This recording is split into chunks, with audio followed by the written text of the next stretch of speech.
When looking at the news these days, it's safe to say that we're not in a great place. From the overconsumption and pollution that is threatening our planet, to now the threat of a world war, it's getting a little worrisome and it's pretty easy to get overwhelmed.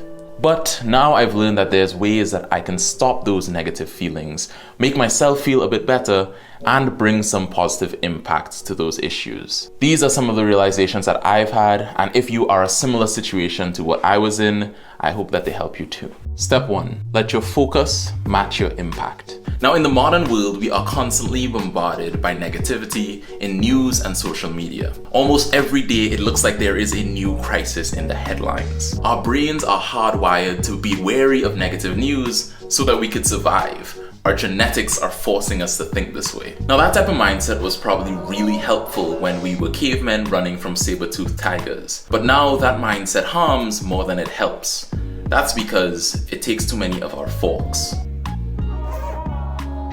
Now, speaking of forks, Mark Manson is the author of The Subtle Art of Not Giving a Fork. Come on, we keep it family friendly here, don't worry. The way he puts it is you only have a limited number of forks to give in your life. That is a limited amount of time and energy to spend thinking and doing certain things. So you want to use them wisely so that you're spending them on the things that actually have meaning to you, on the things that you can actually impact. So when you open that news app every morning to see how the war is doing, you're spending a fork there. When you scroll through social media looking at all the bad things that happen with climate change, you're spending a fork there too.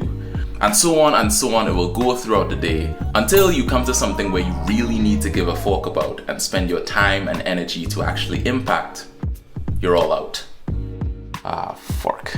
So to stop that from happening, you want to limit the amount of negative news that you are exposed to. That means blocking notifications on social media and news apps, or blocking whole social media pages that only push the negative to you. It's good to be informed, but let's be real, you're not a military general. You don't need to know the play-by-play of what's going on. You can't impact the situation that greatly, so it doesn't warrant that level of focus from you. But when you do decide to expose yourself to that type of information, it's possible that you're not going deep enough. Step 2, get a deeper understanding of the situation. Now that you're looking at the news more intentionally, you gotta realize that the quantity of articles you look at is not the same as the quality of that research that you do. It's possible that you're only getting a surface level view of the events, looking from one alarming headline to another. The problem is that you might not be understanding the whole situation, and that feeling is gonna start eating away at you, because uncertainty breeds fear.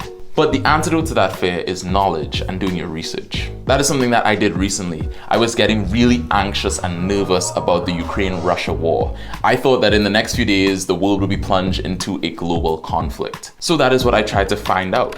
I typed in Google, will there be a World War III? And after looking at a bunch of different articles and sources, I realized we were a bit further away from that than I thought. Now, your research might yield answers that are better or worse than you actually thought, but the main goal is to get a full understanding and a real understanding of what's going on. Because once you understand the situation more fully, you can lose that anxiety and start realizing how you can actually impact it and how you can actually help. Step 3, it's not your fault, but you still need to take responsibility. Now, Mark Manson has a really good story that illustrates this. Give me 1 second, let me handle this. Now imagine that one day you got an unexpected ring at your doorbell. You head over to the door to see what it is, and then you find something interesting. A baby sitting at your doorstep with no one else around. Now you see, although it is not your fault that the baby is there, you do have a responsibility to see what happens next. Do you ignore it and head back inside? Do you call the police and alert them of it? Or do you take it in as if it's one of your own? You see, whether you want to or not, you will always be making a choice that impacts the situation. You have responsibility. Now, that makes sense if a cute, albeit hairy baby was at your doorstep, but what does that mean for your responsibility for the rest of the world?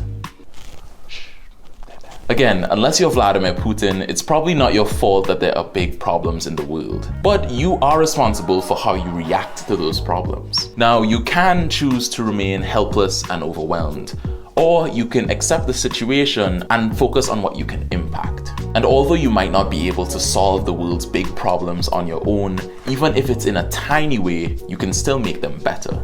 You You can spend your own money and donate to causes who can help. You can look at your own life and try to reduce your own negative impact. And you can help your friends and family to feel a little less overwhelmed as well, so that all of you can take action too. You can make a difference. And by taking responsibility, you can make both yourself feel better and make the situation better for everyone. Now, these are just some of the things that I use to make myself feel a little less overwhelmed. If you think this video helped you at all, please drop a like below so that it can be spread to more people. And for those of you who managed to get this far, type "what the fork" in the comments so that I know you got here. If you're looking for some more tips on how to clear your mind, check out my video right here about audio journaling. It is my favorite way to get negative emotions off my chest, and I think you can benefit from it. But that is all that I got for you today. My name is Isaiah, and I hope that you keep improving. Try not to get bogged down in these weird times, and I'll see you next time.